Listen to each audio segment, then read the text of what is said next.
Hello बच्चा लोग। तो कैसा जा रहा है आपका दिन? I hope your day is going awesome. Because अगर नहीं भी जा रहा है तो आपका दिन और ज्यादा ऑसम होने वाला है, क्योंकि आज हम पढ़ेंगे और सॉल्व करेंगे बहुत सारी फ्रिक्शन की प्रॉब्लम्स। अपने क्रैश कोर्स में मैं ऑलरेडी एक लेक्चर फ्रिक्शन के बारे में ले चुका हूं, एंड आज उसका दूसरा लेक्चर है। अब पहले वाले लेक्चर में मैंने ये कोशिश की है कि फ्रिक्शन से रिलेटेड जितने कॉन्सेप्ट्स, चाहे वो सर्कुलर मोशन में हो चाहे ब्लॉक से रिलेटेड हो, वो जहां भी अप्लाई होते हैं उनको हम अच्छे से डिस्कस कर लें। एंड आज वाले लेक्चर में हम उन बेसिक्स को छोटी छोटी प्रॉब्लम्स की हेल्प से एडवांस तक जाते हुए अप्लाई करने की कोशिश करेंगे, ठीक है? ताकि आई इंश्योर दैट कोई लूप होल आपकी प्रैक्टिस में नहीं रहना चाहिए। आज अगर आप पहली बार मेरी क्लास में आ रहे हैं तो मैं बता दूं, मेरा नाम है ऋत्विक बागरेचा। और अपने इंट्रो में मैं बच्चों एक ही बात आपको कहना चाहूंगा कि जब मैं अपने कॉलेज के थर्ड ईयर में था एट आईआईटी खड़गपुर, तब तक ऑलरेडी मेरे काफी सारे स्टूडेंट्स डिफरेंट आईआईटीज और एनआईटीज में एडमिशन ले चुके थे। तो let's proceed with our class. आगे बढ़ते हुए मैं आपके साथ एक बहुत ही सिग्निफिकेंट इंफॉर्मेशन शेयर करना चाहूंगा। आपने सुना होगा अनअकैडमी के प्लस और आइकॉनिक सब्सक्रिप्शन के बारे में। बच्चों, अगर आप प्लस सब्सक्रिप्शन लेते हो अनअकैडमी का, तो वहां पर आपको लाइव क्लासेस मिलती हैं, वीकली टेस्ट्स मिलते हैं, स्ट्रक्चर्ड प्लानिंग मिलती है कि सिलेबस कब तक खत्म हो जाएगा, और सबसे इंपॉर्टेंट चीज अनलिमिटेड एक्सेस मिलता है। All awesome faculties teaching on the platform are available to you. आप जिससे पढ़ना चाहें आप पढ़ सकते हो। ओके, आइकॉनिक सब्सक्रिप्शन में वो तो ऑब्वियसली सब कुछ होता है जो भी प्लस सब्सक्रिप्शन में ऑलरेडी है, but having an upper as on that, iconic में आपको मिलेगा अपना एक पर्सनल मेंटर जो आपको स्टडी प्लानिंग में गाइड करे। स्टडी मटेरियल आपको प्रिसाइज मिलेगा, जो प्रैक्टिस सेट्स आपका टाइम वेस्ट होने से बचाएं। एक्सपर्ट गाइडलाइंस आपको मिलेगी ताकि आप अपना स्कोर बूस्ट कैसे करना है उसके ऊपर रेगुलरली वर्क कर सकें। टेस्ट जो आप देते हैं उसका टेस्ट एनालिसिस आपको मिलेगा कि where you can actually improve upon, और किस पे आपको वर्क करना है और कहाँ आपकी स्ट्रेंथ्स लाई करती हैं। चाहे हम प्लस सब्सक्रिप्शन लें या आइकॉनिक, 12 मंथ्स, 18 मंथ्स, 24 मंथ्स के वर्जन में यह हमें अवेलेबल होता है। एक बात आपको विशेष ध्यान रखनी है, वो ये है ऋत्विक 10 कोड यूज करना आपको नहीं भूलना है। एडिशनल 10% ऑफ आपको मिलेगा when you use Ritwik 10 code, जो भी अमाउंट आपको शो हो रहा है उसके ऊपर। Okay, and in case of iconic again, वो भी आपको 12 मंथ्स, 18 मंथ्स, 24 मंथ्स के वर्जन में अवेलेबल है, डिपेंडिंग कि आपको एग्जाम अगले साल देना है कि अगले से अगले साल। Accordingly you can buy it. So एक बात और, जैसा कि मैंने पहले कहा था, वही सेम बात, ऋत्विक 10 कोड आपको याद रहना चाहिए, ये आपको भूलना नहीं है, क्योंकि इससे आपका होगा फायदा। अगर पैसे बचते हैं, थोड़ा भी डिस्काउंट मिलता है तो why not, just take it. बस भूलना नहीं है, गलती नहीं करनी है, apply this code and get the benefit. अच्छा, एक बात और, अब ऑब्वियस बात है कि जितना ज्यादा टाइम का हम लेंगे उतना ही ज्यादा हमारे लिए इकोनॉमिकली वायबल एंड फिजिबल वो होगा। So if you are aiming an exam after 2 years, तो पूरा लो, मतलब don't try to take it partial. अच्छा, अभी इन दिनों अगर आप ऑलरेडी प्लान कर रहे हैं अनअकैडमी सब्सक्रिप्शन लेने का, तो गो फॉर इट नाउ बच्चों। क्यों? क्योंकि आपके लिए चल रहा है एक IIT JEE बम्पर ऑफर। इसमें क्या हो रहा है कि if you are taking subscription for 12 months, तो 3 मंथ्स आपको एडिशनल मिलते हैं। If you are taking it for 24 months, you are getting 4 months additional. अगर आप 3 मंथ्स का ले रहे हैं, सपोज आप इसी साल एग्जाम देने वाले हैं, तो आपको 1 मंथ एडिशनल मिल रहा है। तो इन दैट केस क्या हो रहा है, ये बेनिफिट आपको कब मिलेगा? Whenever in any case आपका एग्जाम आगे या पीछे शिफ्ट हो जाता है, तो इन दैट केस आपके लिए बहुत हैंडी होता है कि अगर आपके पास सब्सक्रिप्शन अवेलेबल हो, instead of getting here and there कि हम अपना मटेरियल खोजें उस समय पर जाकर, अपने क्रिटिकल टाइम पर जाकर, है कि नहीं? आपके सामने एक चैनल का लिंक आपको नजर आ रहा होगा, वो ज्वाइन इट, ताकि आपको मेरे नोट्स जो भी क्लास के बाद मैं यहाँ अपडेट करने वाला हूँ वो मिल जाए, सो दैट आपका रिवीजन जो है वो बिल्कुल स्मूथ हो जाए। आप जब चाहे तब रिवीजन कर सकते हैं without again investing your time in watching the same video. Ask a doubt एक फीचर है अनअकैडमी प्लेटफॉर्म पर। इसमें क्या होता है बच्चों, जब आपके डाउट्स पाइल अप होते जाते हैं, एक के ऊपर एक के ऊपर एक डाउट्स की दीवार बनने लगी है, तो उस पाइल अप होने से रोकने के लिए, उन डाउट्स को बढ़ने से रोकने के लिए आप अपने आप को स्वयं हेल्प कर सकते हैं। कैसे? ये फीचर यूज करके। इसमें करना कुछ नहीं है, सिर्फ सिंपल सा काम करना है कि जो आपका डाउट है उसकी फोटो लो और उसको अपलोड कर दो वहां पर जाकर। ठीक है, एक बात का ध्यान रखना, फोटो क्लियर होनी चाहिए और एक फोटो में एक क्वेश्चन होना चाहिए। ऐसा नहीं कि 4-5 क्वेश्चन एक ही फोटो में डाल दिए, सामने वाले का चकरा जाएगा कैसे सॉल्व करें एक ही साथ एक में। सो अगर आप ये सारी चीजों का ध्यान रखते हुए फोटो अपलोड करते हो तो आपको इंस्टेंटली सॉल्यूशन मिलेगा जिस भी प्रॉब्लम के लिए आप सॉल्यूशन सर्च कर रहे थे। कुछ अपकमिंग बैचेस हैं जून में। 9th को एक बैच स्टार्ट हो चुका है बच्चों, all stars batch for JEE Main 2021, और क्लास 11th और क्लास 12th ड्रॉपर्स के लिए 16th जून से भी एक नया बैच स्टार्ट हो रहा है जो जेई 22-23 को टारगेट कर रहे हैं। ठीक है, तो आपके लिए जो भी बैच सुटेबल हो जाके फट से इसको ज्वाइन कर लो, पहले एक्सप्लोर कर लो कि क्या आपका करिकुलम, आपका टाइम टेबल इससे मैच कर रहा है कि नहीं कर रहा। ठीक है, तो आपके लिए जो भी बैच सुटेबल हो, join it fast before the time elapses. ठीक है, IIT JEE biggest summer test carnival शुरू होने वाला है, एक्चुअली शुरू हो चुका है 7 जून से 26 जून तक। तो इतनी सारी टेस्ट सीरीज आपको देने का मौका मिलेगा। जो भी टेस्ट आपको देने का मन हो, you go for it and don't leave any test. जब भी आपके पास टाइम हो, go for it. Okay, Unacademy combat, जैसा कि मैं हमेशा आपको बताता हूं, इंडिया का बिगेस्ट फ्री स्कॉलरशिप टेस्ट है IIT JEE एस्पिरेंट्स के लिए। क्यों? क्योंकि सबसे ज्यादा नंबर ऑफ स्टूडेंट्स इस टेस्ट को हमेशा देते हैं। हर संडे सुबह 11 बजे ये एग्जाम होता है। आपको ये बात ध्यान रखनी है कि जब आपको ये टेस्ट देना है, फर्स्ट टाइम जब आप ये टेस्ट दे रहे हो, तो फ्री रजिस्ट्रेशन के लिए, फ्री में एनरोल होने के लिए आपको ऋत्विक 10 कोड यूज करना होगा। Then and only then you will be able to enroll free in that. अब इसका एडिशनल फायदा क्या है? देखो, हमें किसी टेस्ट को देने के बाद ये फायदा तो होता ही है कि we actually get to know हम स्टैंड क्या करते हैं। बट अदर देन दैट, अगर आप टॉप 3 रैंक्स में आते हो इसमें, तो आपको मिलेगा 100% स्कॉलरशिप। इन केस आप टॉप 3 में नहीं भी आते हो, तब भी if you are in top 150 rankers, तो आपको किसी न किसी वे में एक सिग्निफिकेंट अमाउंट ऑफ स्कॉलरशिप मिलेगा जो कि आपके काफी सारे पैसे सेव करेगा। Is it okay? Live leaderboard ranking आपको यहाँ पे मिलती है इतने सारे स्टूडेंट्स के बीच। Where do you actually stand? 21 question 60 minutes में आपको करने होते हैं। इसमें 4 crore plus worth scholarship students को दी जाती है। So you are most probably bound to get a scholarship. Target 2021, 2022, 2023 जिस भी एग्जाम को आप टारगेट कर रहे हो, सेपरेटली आपका कॉन्टेस्ट होता है। सो 11th के बच्चे 12th से नहीं compete कर रहे हैं और 12th के बच्चे 11th से compete नहीं कर रहे हैं। Okay, don't have any such kind of confusion and thoughts. Enrol होने के लिए अगेन मैं आपको रिपीट कर देता हूं, ऋत्विक 10 कोड आपको यूज करना है फ्री में रजिस्टर करने के लिए और एनरोल करने के लिए। एवरी संडे 11 बजे ये टेस्ट होता है, टेस्ट देना मत छोड़ना, फायदे की चीज है। ऋत्विक 10 कोड आपको यूज करना है for an additional 10% of on your Unacademy subscription. चाहे आप जो भी सब्सक्रिप्शन लेते हैं, आपको उस पर एडिशनल ऑफ मिलेगा if you use this code.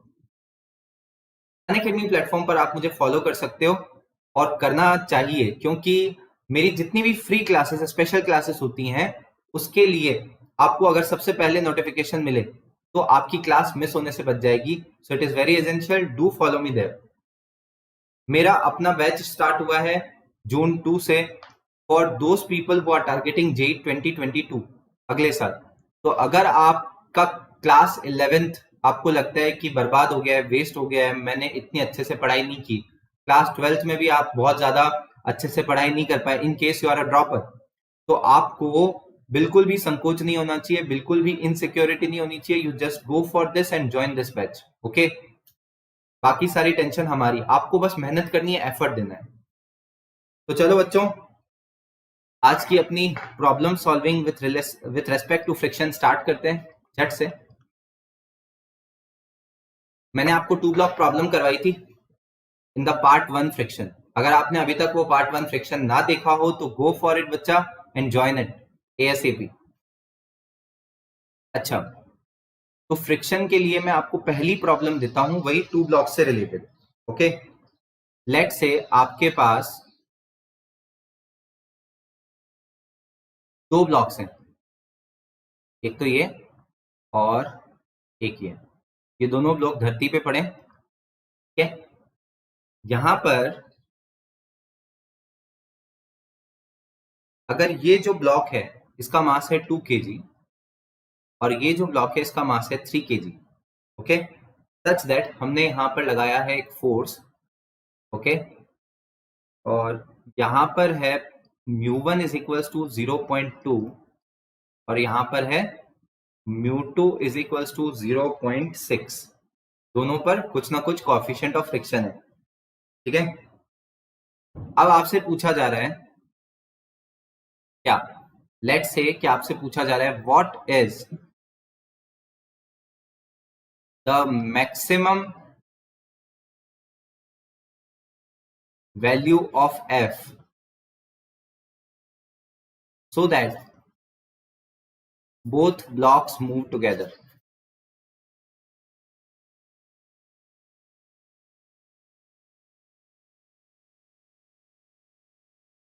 क्या होनी चाहिए कि दोनों डब्बे साथ साथ चले। ओके, तो कैसे इसको एनालाइज करेंगे, देखो मैं क्या करता हूं, सबसे पहले तो इन दोनों डब्बों का एफबीडी बनाने की कोशिश करता हूं, फ्री बॉडी डायग्राम। ये है हमारा 2 kg ब्लॉक और ये है हमारा 3 kg block. Okay, no problem.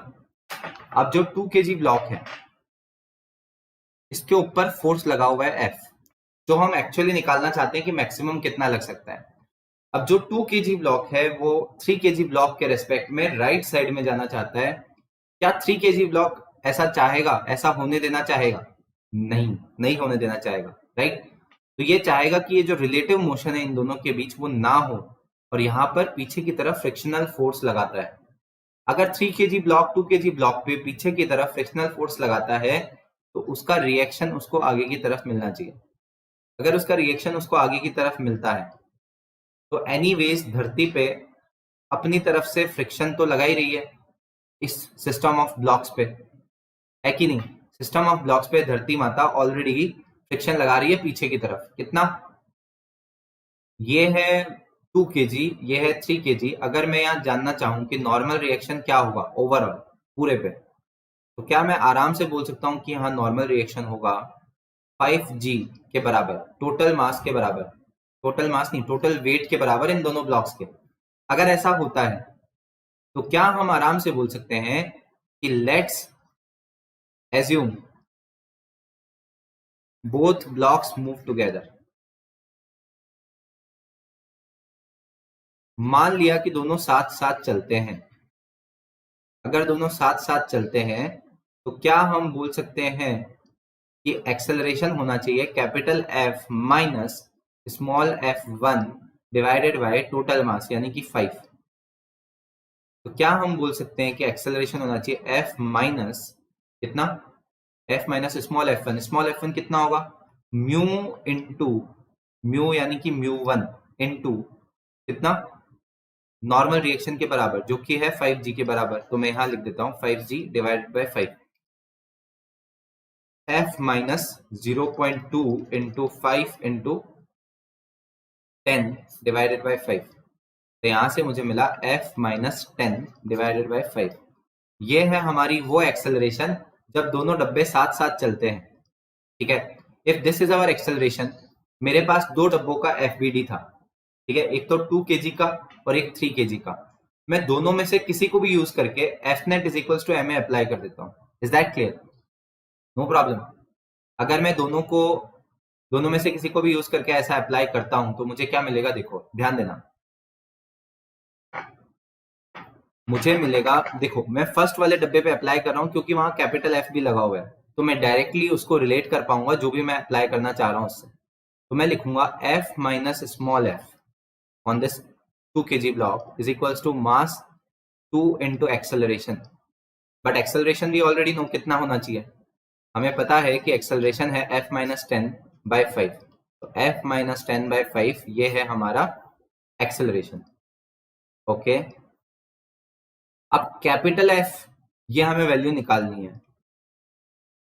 That is actually becoming कितना, small f plus 2f minus 20 and this also after LCM हम 5 लिख सकते हैं, 5f डिवाइड बाय 5। तो यहां से हमें मिलेगा कितना, यहां से हमें मिलेगा, अगर हम इसको एनालाइज करते हैं इस तरह,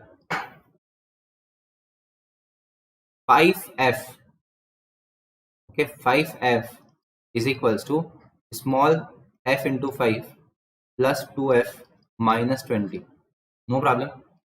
अब ये जो 2f था ये था कैपिटल F वाला, गलती नहीं करनी है यहाँ पर। तो ये कैपिटल F वाला F है और वो स्मॉल f वाला F है, फ्रिक्शन वाला। तो क्या मैं इसको बोल सकता हूँ 3f plus 20 divided by 5, 3f plus 20 divided by 5 is equals to small f। But क्या हम ये जानते हैं कि ये जो स्मॉल f फ्रिक्शन है ये अपनी मैक्सिमम वैल्यू से कम या बराबर होना चाहिए? Do you agree? अगर ये अपनी मैक्सिमम वैल्यू से कम या बराबर होगा तो इसकी मैक्सिमम वैल्यू कितनी बनती है? देखो इसकी मैक्सिमम वैल्यू कितनी बनती है, लेट्स सी। इसकी मैक्सिमम वैल्यू बन रही है म्यू 2 इनटू यहां पर जो लगने वाला नॉर्मल रिएक्शन है n1 वो है कि नहीं, म्यू 2 n1। तो यहां से 3f plus 20 by 5 must be less than equals to mu 2 means 0.6 into normal reaction that is 2g। तो अगर हमें ये मिलता है तो हम आराम से बोल सकते हैं 3f plus 20 divide by 5 must be less than equals to 12। तो this gives us 5f capital F is equals to 12 into 5 60, 60 minus 20 40 divided by 3, F must be less than equals to 40 by 3 Newton. तो अगर आप मुझसे पूछोगे कि sir maximum value of F क्या है तो मैं क्या जवाब दूंगा? F maximum is equals to 40 by 3 Newton. Is that clear? That is our final answer. Okay, let's move on to our next question. Next में हम क्या क्या क्वेश्चन कर सकते हैं, लेट्स सी। सपोज हमें निकालना है एक ऐसा डब्बा पड़ा है स्मॉल m का, धरती पे ऐसे रखा हुआ है। यहां पर एक पुश फोर्स हमको लगाना है ऐसा, ठीक है, F पुशिंग फोर्स हम यहां लगा रहे हैं और एंगल हमें दिया हुआ है हॉरिजॉन्टल से थीटा। अब मैं आपसे जो क्वेश्चन पूछ रहा हूं वो ये है, find value of pushing force for which body just moves, for which body just moves. Okay, ये हमें फाइंड करना है। तो अगर हमें इसका आंसर फाइंड करना है तो हम कैसे स्टार्ट कर सकते हैं, क्या अप्रोच होनी चाहिए हमारी? सबसे पहले तो देखो हमें ये जो फोर्स दे रखा है वो किसी एंगल पे दे रखा है, तो उसके लिए हम कंपोनेंट्स ले सकते हैं, है कि नहीं? और क्या है, एक बात और जो यहाँ गिवन होनी चाहिए वो गिवन भी है कि कोएफिशिएंट ऑफ फ्रिक्शन यहाँ पर हम म्यू एज्यूम कर लेते हैं, नो प्रॉब्लम। अब बढ़ते हैं हमारी प्रॉब्लम में आगे। अगर मैं इसका FBD बनाना चाहूं इस डब्बे का, तो इस तरफ F दे रखा था, इस तरफ एंगल थीटा था। क्या मैं इस तरफ बोल सकता हूं F cos थीटा एंड यहां बोल सकता हूं F sin थीटा? ओके, तो F cos थीटा और F sin थीटा मैंने ले लिए कंपोनेंट्स। उसके अलावा हम क्या बोल सकते हैं, लेट्स से ऊपर की तरफ हमारा नॉर्मल रिएक्शन है कितना, N, तो नीचे की तरफ हमारा है वेट mg, नो प्रॉब्लम, कोई दिक्कत नहीं है। अब क्योंकि हमने यहाँ पर फ्रिक्शन वैल्यू दी है, फ्रिक्शन कोएफिशिएंट दिया था, तो डेफिनेटली यहाँ पर एक फ्रिक्शनल फोर्स भी होना चाहिए स्मॉल f, जो कि अगर ये डब्बे मूव कर रहे हैं, जस्ट मूव करने की कगार पर हैं, तो हम क्या बोल सकते हैं, म्यू इंटू एन के बराबर हमारा फ्रिक्शन हो जाएगा, नो प्रॉब्लम। अब मुझे ये बताओ क्या ये डब्बा लिफ्ट हो रहा है? नहीं, राइट, ये लिफ्ट नहीं हो रहा है। अगर ये डब्बा लिफ्ट नहीं हो रहा है तो हम क्या कर सकते हैं, हम एक काम कर सकते हैं कि ऊपर की तरफ नेट फोर्सेस हम बैलेंस कर सकते हैं नीचे की तरफ नेट फोर्सेस से। अगर हम ऐसा करते हैं तो हमें क्या मिलेगा, N is equals to mg plus f sin theta. Okay, N is equals to mg plus f sin theta. जैसे ही हमको ये मिला तो हम क्या अप्लाई कर सकते हैं, हम अप्लाई कर सकते हैं कि हॉरिजॉन्टल डायरेक्शन में भी फोर्सेस बराबर होने चाहिए। तो f cos theta is equals to mu into एन, और n की वैल्यू क्या है, mg plus F sine theta, तो mu into mg plus F sine theta, ठीक है। तो हम क्या बोल सकते हैं, F cos theta minus mu sine theta is equals to mu mg, ठीक है। f इज equals to mu mg divided by cos theta minus mu sin theta. तो ये है हमारा वो फोर्स, पुश फोर्स, जो कि हमें लगाना पड़ेगा such that the body just moves या अबाउट टू मूव। ये जो इंग्लिश लैंग्वेज होती है ना फिजिक्स के क्वेश्चन में, ये थोड़ी सी क्रिटिकल होती है। क्रिटिकल जो स्टेज होता है वहां पे दी होती है। जस्ट मूव्स का मतलब ये भी लिया जा सकता है कि अबाउट टू मूव। तो ये दोनों चीजें हमारे लिए सेम है। Is that clear? गुड। तो नेक्स्ट क्वेश्चन की तरफ चलते हैं।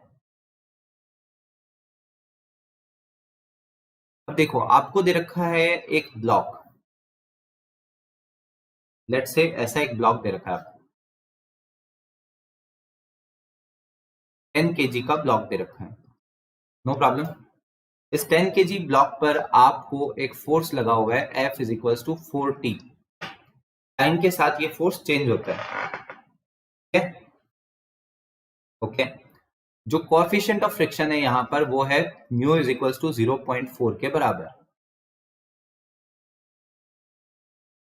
अब हमें ये निकालना है, find value of T, find value of T at which the block starts moving, okay, find value of t at which the block starts moving। अगर ये हमको निकालना है तो हम यहाँ क्या कर सकते हैं, क्या अप्लाई करेंगे, देखो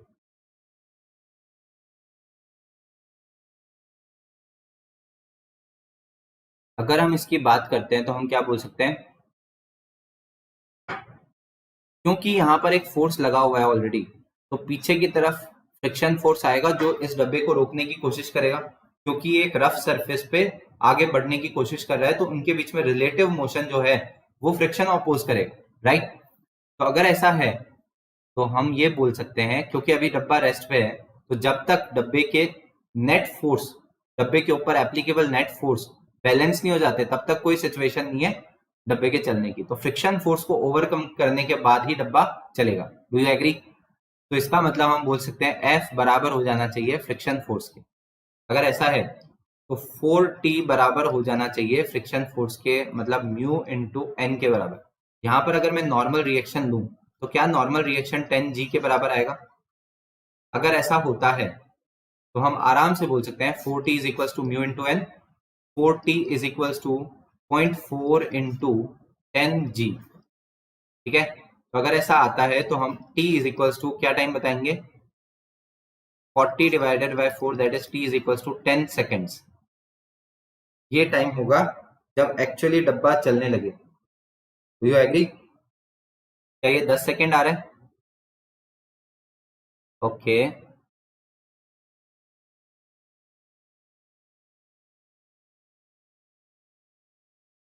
बताओ।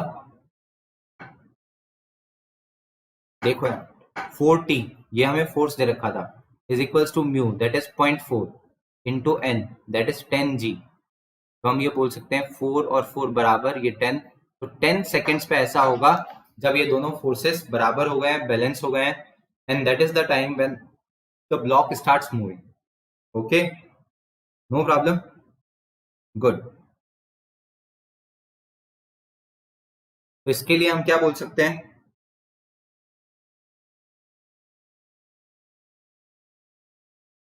नेक्स्ट आगे चलते हैं, एक और क्वेश्चन करते हैं। अगर हमारे पास दो डब्बे हैं ऐसे, एक ब्लॉक ए है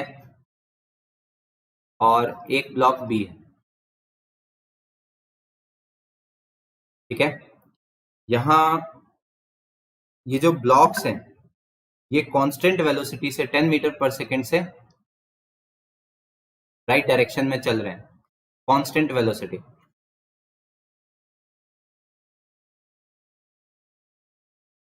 ओके, नो प्रॉब्लम। जो भी सरफेसेस कांटेक्ट में है वो सारे रफ हैं, चाहे ग्राउंड की बात कर लें चाहे डब्बों की बात कर लें, नो प्रॉब्लम। ये ग्राउंड है, ओके। अब ये जो 20 न्यूटन फोर्स है वो यहां लगा हुआ है, 20 newton force, no problem, okay. तो ये सिचुएशन है। अब हम इसके लिए क्या बोल सकते हैं, हमें बताना है find friction force, friction force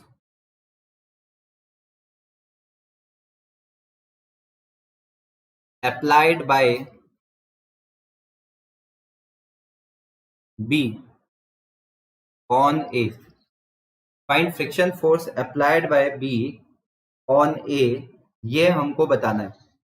ना तो हमें इसके मासेस दे रखे हैं और ना ही और कुछ, है कि नहीं। हम क्या बात कर सकते हैं, देखो ध्यान देना है, कैसे हम पता करेंगे, कैसे हम इसके बारे में सोचेंगे, लेट्स सी। क्या इनसफिशिएंट डाटा है क्या ये क्वेश्चन सॉल्व कर पाने के लिए, क्या आपको ऐसा फील हो रहा है? लेट्स सी हम इसके बारे में क्या सोच सकते हैं। देखो हमें मासेस तो नहीं पता, कोई बात नहीं, बट क्या हम एफबीडी बना लें एक बार, बिना मासेस के ही एफबीडी बना लेते हैं। अगर ब्लॉक बी पे आपने इस तरफ 20 न्यूटन फोर्स लगाया, ठीक है, तो ग्राउंड की तरफ से यहां पर लगेगा कोई फ्रिक्शन F1, ठीक है। अब 20 न्यूटन फोर्स लगाने के बाद बी ब्लॉक ए के रेस्पेक्ट में राइट साइड में जाना चाहता है, right, B block right side में जाना चाहता है ए के रेस्पेक्ट में।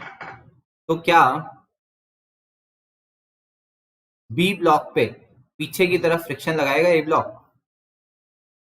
जिसका रिएक्शन ए ब्लॉक को मिलेगा आगे। Do you agree? कोई प्रॉब्लम नहीं है। बट अगर ऐसा होता तो मैं लिखता कि एक्सेलरेशन जो है वो होगा small F divided by mass of A, पर आपके क्वेश्चन में लिखा हुआ है कांस्टेंट वेलोसिटी से मूव कर रहा है। ऐसा कैसे हो सकता है, कांस्टेंट वेलोसिटी से मूव कर रहा है, ऐसा कैसे हो सकता है? इस बात पर आपको ध्यान देना होगा। ये तभी हो सकता है, ये तभी हो सकता है जब इसकी एक्सेलरेशन दोनों की जीरो हो। अगर एक्सेलरेशन दोनों की जीरो है तो ये जो ए के ऊपर फ्रिक्शन लगा है इसकी वैल्यू भी जीरो आ जाएगी।